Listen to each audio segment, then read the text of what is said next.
This is better. Okay, let's start over. Hi, I'm Jolie, and welcome to my Catholic journey, one book at a time. Today, we are talking about a specific section of the first chapter in the book, the 7 Pillars of Catholic Spirituality, which is the first book that I'm reading as part of this podcast.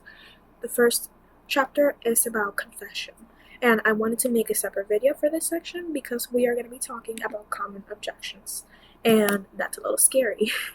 It's a little scary because I just want to share what I learned. I don't want to be like, guys, you need to listen because I want to start an argument. I'm not trying to start any arguments. I don't want to start any debates. I just want to take what I learned from this book and share it with you guys. So, if you feel like you disagree with something or you have questions about something, feel free to ask or write out any comments. But if I feel like any comments are more like trying to change my mind or like trying to start an argument or a debate, I'm probably not going to respond because that's not what I'm here for. I'm just trying to share my journey. And if you feel like you have really deep, interesting questions, I might not be able to answer them. I don't know. But I can guide you to people that I know that have really good answers to some really, really good questions. So let's get started. We are going to talk about common objections about confession.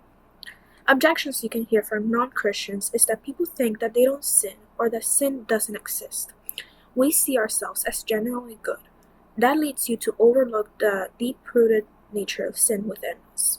Jesus didn't come to heal us from our external behavior. He didn't come to heal us from the really bad sin. Sin is obvious in the external actions of people, but it is also deeply psychological and emotional. I really like the video from Anna Munley. Her podcast is called After Mass, and I really recommend her videos. The video this part of the book reminded me of was The Devil's Favorite Lie. I don't want to talk too much about it because I really recommend you watch this video on your own. But it has to do with the fact that people see themselves as generally good, and that the stuff we do is already enough, but nothing we do is enough. Because the stuff we do isn't to earn our salvation. It is to surrender, and it is for reverence. Jesus died for everyone, for every single sin, no matter how small it may seem. Another objection you might hear is from non-Catholics, is the sentence, I don't need to confess my sins to a priest, I can just go straight to God. You can do whatever you want. God gave all of us free will. Yes, He is all-powerful. Yes, He is all-knowing. He doesn't need a priest to forgive us. We don't need it because God can't or isn't enough. Confession is more than a command. It is a gift. When we go straight to God and it's just Him and us, it is too easy to deceive ourselves. Instead of trying to create ourselves in the image of God, we create God in our own fallen image. We almost never see things as they actually are. Excellence in any field requires coaching. Priests are spiritual coaches. God gifted us community to catch us when we fall, to heal us when we are hurt, to correct us when we are wrong. Another problem with this objection is that many who use this argument isn't because they actually follow it. They don't try to justify why we don't need confession, but just avoid it. The last one I really relate to. Like the last argument, like why they use it.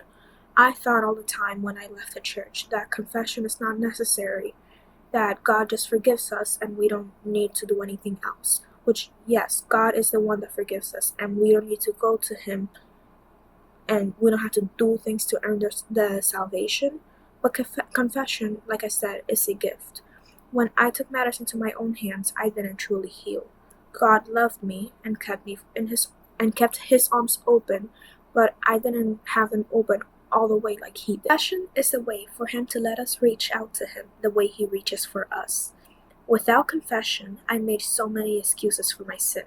I believed all the lies I told myself as to why the stuff I did was okay and why I thought God wouldn't be mad. But once my eyes were opened, I didn't see the lies. I saw a harsh truth. But that truth is what helped me heal and get closer to God. God doesn't need the priest. He doesn't need a man to communicate with us for his sake. It is for ours. I suggest watching the videos about confession from Amber Rose and Anna Mundley. The videos they have made on the topic have really helped me understand confession more, and they help me approach it differently and to carry the gift of reconciliation deep in my heart. Something that I've heard from one of these videos, I don't remember which one, is that we aren't just spiritual beings, we're also physical beings, obviously. And God meets us that way. That's why confession is such a beautiful gift, because we have the physical proof that there's healing, that there is a process happening in the healing and the forgiveness, and that it's not that we're trying to earn it, but that we're working with Him.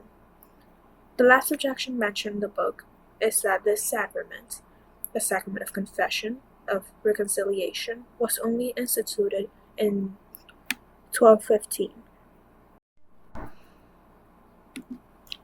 I don't want to touch on this as much because I haven't done much research yet, but it is very interesting how a lot of people can do the research for this and understand the history of the sacraments a lot more. I feel like knowing the history of the church a lot better would have helped me when I was struggling with my faith. My hope is that in the future I can talk more about the church history and anything that I learn about it, because I feel like the church history is really beautiful, and the stuff that I've learned now has really changed how I see Catholicism, how I see the sacraments, and my relationship with Jesus as well.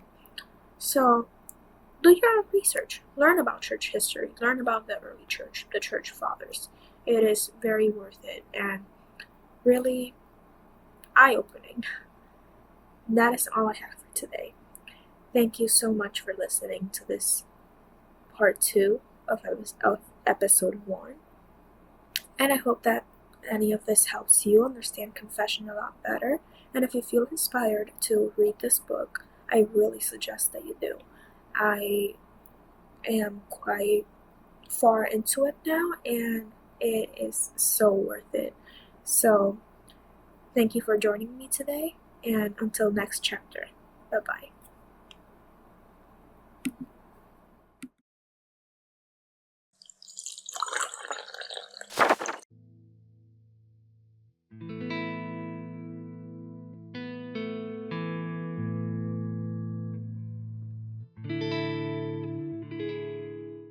It can be really beautiful, and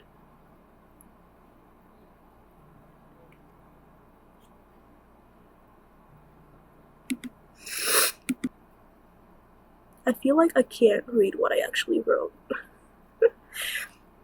Confession is the way for Him to reach out. Okay, I need to read